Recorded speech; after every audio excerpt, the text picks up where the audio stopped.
Hey, it's me again. So remember that time big man JRRT tried to define the role of a dragon in storytelling? As weird as that was, it got me thinking. If dragons serve the story to the point of representing the whole narrative's core theme, what function would they serve in a video game?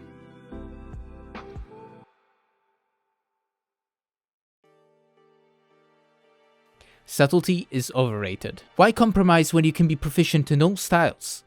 Magic, mobility, strength.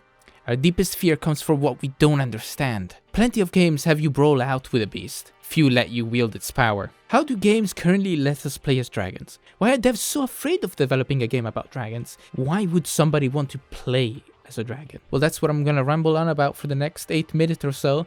So grab your hot chocolate and cookies. I'm Sense, and this is what makes a dragon game.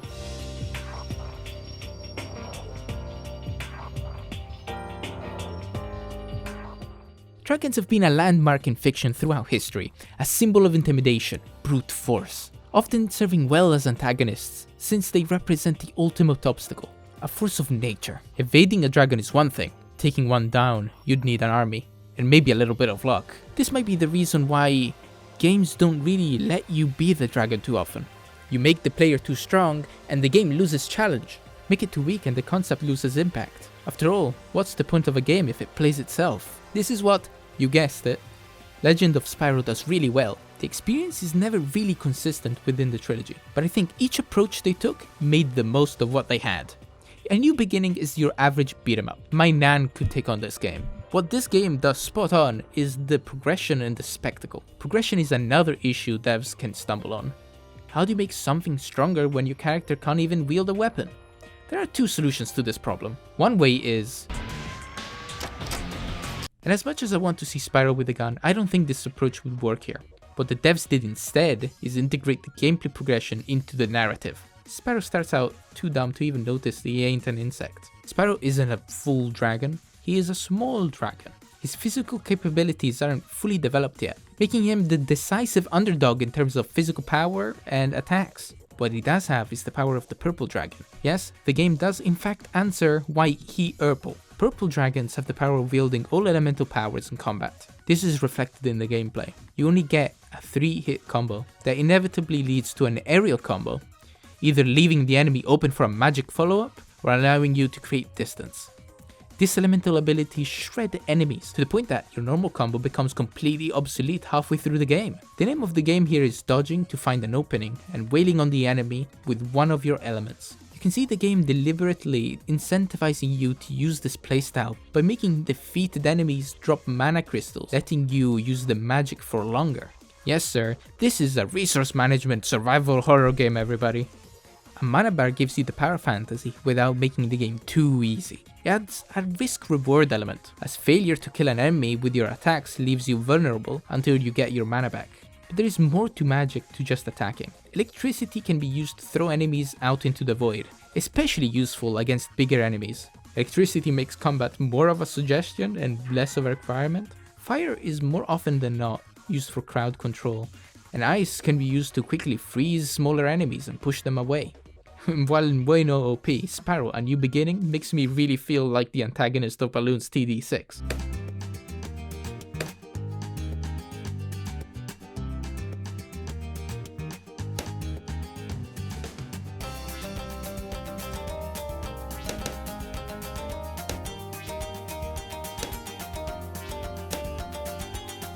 Eternal Night shows a different perspective. Spyro is weakened by the events of the first game, leaving him unable to use his elemental powers effectively. The difficulty here is increased by forcing you to play in close quarters. The magic system is simplified. Breath attacks now stagger enemies for less time and can no longer be upgraded separately to the alternate ability. Long range abilities now close the gap between you and the enemies, or just serve as crowd control. To compensate, now close range attacks now feel faster and seemingly do more damage, at least from what I could see. The neutral air combo is now longer and doesn't push the enemy away. This time around, magic is a tool rather than an attack. Most importantly, you get Dragon Time, a time slowdown ability used to get the upper hand in combat and help with platforming. Comet Dash can either be used to quickly reposition yourself in combat or to save yourself from a jump you missed. While I know why hard, Eternal Night is very different compared to A New Beginning in terms of design. Yes, the game is technically harder, but it's also more rewarding. Combos and fury attacks now have a neat camera effect. The game knows you actually need to try, and it rewards you for doing so, by showing you how cool you are. So if Spyro is a powerful juvenile dragon, what happens when you age him up a bit?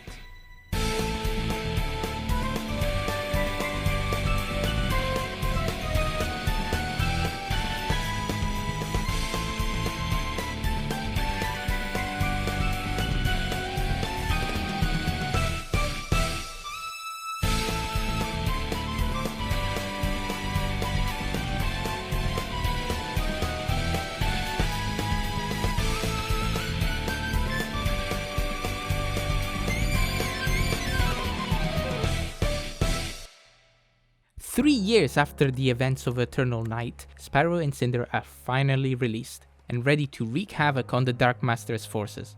This game is the pinnacle of a dragon game right now. I'm not saying it's the best game with a dragon, I instead argue that it's just the closest game to give me that feeling of power fantasy. If Eternal Night was a challenge, Dawn of the Dragon is the victory lap. A redesign had to take place to fully realize the ambition of this game. Most notable feature is the bigger wings. Yup, free flight for the first time everybody, and it's just as busted as you think in combat. Abilities and breath attacks are now less clunky.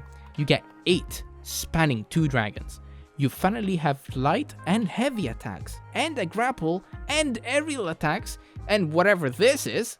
Most importantly, everything is unlocked from the beginning, with the only exception being some alternate attacks for each element, and some busted new elements. This game is beyond power fantasy. Combat is not as deep as Devil May Cry or anything, but take my word, I had just as much fun. Yes, it's a button masher, but why button mash when you can do so much more? This is what other franchises are missing. Spyro is a dragon, so I hold back on that concept. Yes, let us fly, let us defeat titans, let us be the dragon. So why is this type of game so rare? Today's sponsor is insert sponsor name. The Last Place Find Art, featuring the premium source of crappy MS Paint art on Patreon. The price for the privilege to view these brilliant pieces? Absolutely free. Serious talk, the coconut is currently being held by the Tencent Triad. He needs 2 people to look at his page or he'll go on a quote-unquote extended hiatus. Back to the video.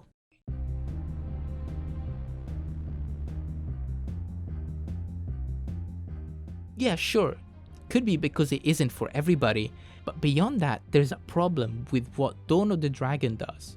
It's the same reason people look at you funny when your character is an Aarakocra. And no, it's not because you look like a furry, but rather it's because the amount of work the game master, or in this case, the game developer, have to put in. There is a reason Dawn of the Dragon is as short as it is. The artistry needed to make all these invisible walls look natural and part of the environment? That's a big task. The map needed to be so much bigger to allow you to use the free flight. More enemies need to be on screen at any one time to give you any sense of danger. This game tried to do in 2008 what Forspoken and Sonic Frontiers are failing to do right now. The fact of the matter is, it's a miracle this game isn't a complete mess. Both the Chrome Studio game and Glide abstain from free flight, and there's a reason for that. So if development for this type of game is unsustainable, what are other ways that we can get a true dragon game? There is more to dragon than their sheer feat of strength and magic. The general European connotation of a dragon refers to greedy creature, prideful, and really antisocial. Notice how all Spyro games, even the remakes, avoid showing you more than a handful of dragons at a time. In universe, there might be a whole civilization of dragons, sure. You never actually see them in gameplay. This is really important to the experience. It plays directly into our human nature to prove ourselves and to stand out. We as humans aren't really unique. There are 7 billion of us. We aren't special. We aren't really on the center of the universe. To some of us, this is a blessing. To others, it's kind of a bummer. Dragons oppose this. So it's important that you plan the game accordingly. What's the point of a dragon if it doesn't feel special? This isn't a rule, and I'm not saying it's the only way to portray dragons, but it's the only thing I really don't particularly look forward to in Glide. Dragon here, dragon there, dragon these not. Besides that, let's talk about greed. I know this is obvious. Big lizard hoards gold and gems. The original Spyro did this the best. Spyro was genre defining, and trust me, I'm not a traditional collectathon guy at all. I find Mario and Banjo really boring. So, Spyro likes? Now that's my jam and butter. And chocolate. And toffee. And croissant. These games are so lo-fi, I am going to study for once. This is what I mean by genre defining. Spyro is so awfully unique on how it handles items. Brother, I could not care less you were trapped in a crystal. I am missing 2 gems. Give me a second.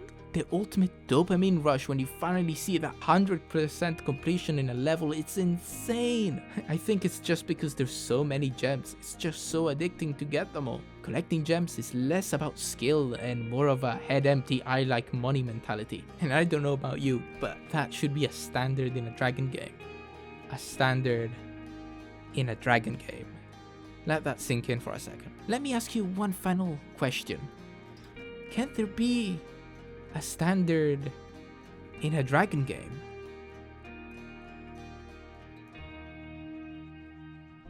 What is a dragon? Truth be told, dragons aren't a fully defined fantasy creature. After years of constant use, the word dragons can mean anything from a standard reptilian quadruped to a sea serpent, leviathans, Chinese dragons, wyverns, worms. One has horns, the other has whiskers, one is evil, and the other is benevolent. To this day, I haven't seen a game using this to its full advantage. I haven't seen media in general use this to its fullest. While Spyro does a pretty good job showing us what a traditional European dragon is like, I wouldn't be opposed to play as a Chinese dragon or a sea serpent. Maybe, deep down, the reason I don't like Tolkien's strict ruling on what a dragon is isn't because of my own interpretation of the creature, but rather how it completely misses the point of what a dragon represents to me. A dragon isn't a formulaic creature. It's a concept. When I hear the word dragon, I don't have that clear mental image of a beast or an animal or a deity anymore. A dragon is fear and a sense of powerlessness in us. It reminds us that we aren't the apex predator for once, and that we got here not by brute strength, but with our ingenuity and alliances. Perhaps I like dragon games, not because it lets me be something I'm not, but rather because it's a reflection of us. In a way, there is no other fantasy creature more similar to us. Greed, pride, lust for power. Perhaps we fear dragons not because they represent the unknown, but rather because it's a reminder of what we are capable of. After all the hardship, Spyro has to come to terms with the fact that he isn't who he is because of his species or his abilities, but because of the choices he makes and who he chooses to be.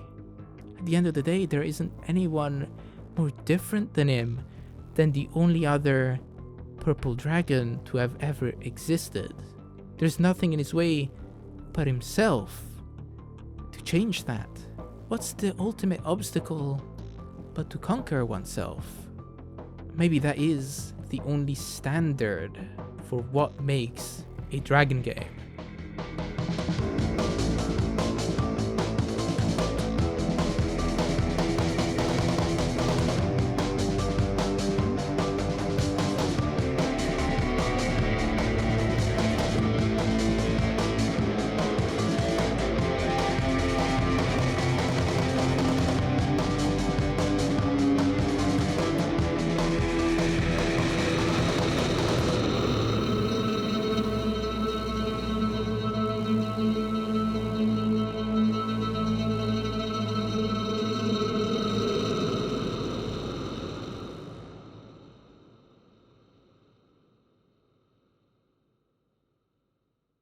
Hey, thanks for watching. I wanted to end off thanking everybody for their kind support. I don't like to repeat myself, but your comments mean so much to me. As you can see, I tried doing something different this time around, and I want to know what you guys think of it and how I can improve in the comments. I'm happy that I'm developing my own style, but on the other hand, I think this video is a bit too long. I had a good length on my first video, so maybe next time I'll try to keep it under 10 minutes. Well, that is, unless you'll prefer this length, that is.